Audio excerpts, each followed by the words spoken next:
এই নাও দিদি ভাই, তোমার চা। কি রে বনি, আজকে আবহাওয়ার খবর কি? হাওয়া গরম? না, এখনো পর্যন্ত সব ঠিক আছে।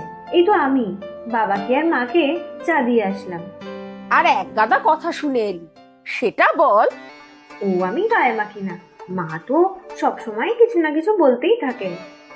এতদিন আমি সহ্য করেছি, এখন তুইও কর। মার শোধরালেন না, সব কিছুতেই কিছু না কিছু খুঁত বার করবেন, তারপর গুষ্টির পিন্ডি চটকাবে। আমার কাজে সত্যিই তো অনেক ভুল হয় দিদি ভাই। এই তো আজকে বাবাকে বড় কাপটাতে না দিয়ে অন্য কাপেই বাবাকে চা দিয়ে ফেলেছি। ব্যাস, আর পায় কে? মা নিশ্চয়ই কথার ফুলঝুরি ছোটালে। আচ্ছা বলতো, একদিন অন্য কাপে চা খেলে কি হয়? যত্তস্বর। আসলে মা তো এতদিন সব নিজের হাতে করেছেন, ওর কাছে তো শুনেছি। বাবা তো ব্যস্ত থাকতেন কাজকর্ম নিয়ে, সংসারে সবকিছুই তো মাই সামলাতেন। সেটা অবশ্য তোর দাদা ভাইও বলে, বাজার হাট এমনকি রেশনের দোকানেও মাই যেত, কিন্তু তা বলে আমাদের দুজনের সাথে সারাদিন খিটখিট করবেন? তুমি চা খাও দিদি ভাই, আমি দুপুরে রান্নার তরকারিটা কেটে ফেলি। কেন?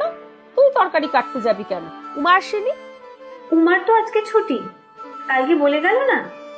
হ্যাঁ, তাই তো। আজকে দুপুরে তো আমার রান্না করার কথা। খেয়েছে। সময় মতো রান্না না হলে তো মা আবার চিৎকার করে বাড়ি মাথায় তুলবে। তুমি চিন্তা করো না দিদি ভাই, আমি কাজ এগিয়ে রাখছি। সত্যি রে বনি, তুই এ বাড়িতে আসার পর থেকে একটু কাজ হালকা হয়েছে, না হলে সবসময় মায়ের সাথে যোগানদারি করতে হতো। হ্যাঁ দিদি ভাই, মা কিন্তু সবসময় কিছু না কিছু করেই চলেছে। শুধু রবিবার দুপুরে রান্নার দায়িত্ব তোমার। সেটা কেন জানিস? মা পাঁঠার মাংস ছোবেন না, আর বাবার আবার রবিবার মাংস না হলে চলে না। তাই আমার ভাগে দায়িত্ব এসে পড়ে মাংস রান্না করার। আজ সকালেই তো দাদাভাই মাংস নিয়ে এসেছে, আমি ভালো করে ধুয়ে রেখেছি। আমি সব মাখিয়ে রেখে দেবো। দিবি? আচ্ছা দিস। আমি ঘরটা একটু গুছিয়ে তারপর যাচ্ছি। রবিবার ছাড়া তো আর সময় পাই না। তুমি আস্তে সুস্তে এসো তো, আমি সামলাচ্ছি ওদিকে। বড় বৌমার অবস্থা দেখেছো? দিনে দিনে কিন্তু বড় অবাধ্য হয়ে যাচ্ছে। ছি ছি, এ আবার কেমন কথা? বড় বৌমা কি ছোট বাচ্চা নাকি যে ওকে এভাবে বলছো? বলবো না তো কি, প্রত্যেক সংসারের একটা নিয়ম কানুন তো আছে। আজকাল দেখি কোনো কিছুরই তোয়াক্কা করে না। না না, এ আমি মানতে পারছি না। বড় বৌমা অফিসে ভালো চাকরি করে, তার কত দায়িত্ব সেখানে। ও, তাই বলে বাড়ির কোনো দায়িত্ব থাকবে না? অফিসের নিয়ম কানুন মানতে পারবে, আর বাড়িরটা নয়? সকাল গড়িয়ে দুপুর হতে চললো, এখনো রান্না শুরু করতে পারলো না। না না শ্রী, বড় বৌমা একটা দিন ছুটি পায়, ওকে ওকে কিছু বলো না। দেখবে ঠিক সময় মতো সব রান্না করে ফেলবে। এখন তো সাথে ছোট বৌমা আছে। হ্যাঁ, তার তো মাত্র কয়েক মাস হলো, তাই এখনো ঠিকঠাক কথা শোনে। এরপর তো দেখবে বড় বৌমার মতো আবার ডানা গজাবে। তা যাই বলো, ওদের দুজনের মধ্যে কিন্তু খুব মিল। হ্যাঁ হ্যাঁ, সব জানা আছে গো, সব জানা আছে।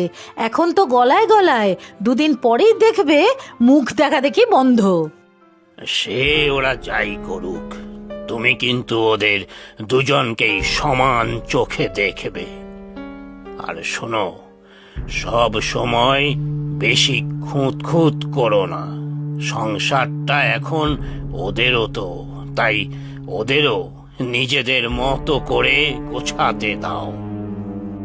ও, তার মানে তুমি বলছো সব সময় আমি ওদের পিছে পড়ে থাকি?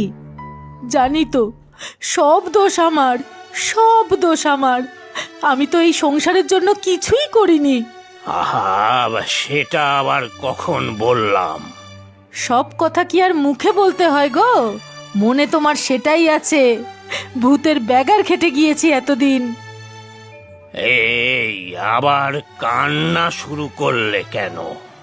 বিয়ের পর থেকে এ বাড়িতে এসেই তো রান্নাঘরে ঢুকে পড়লাম। অসুস্থ শ্বশুর শাশুড়ির সব দেখাশোনা দুই ছেলেকে বড় করলাম একার হাতে, আর আজকে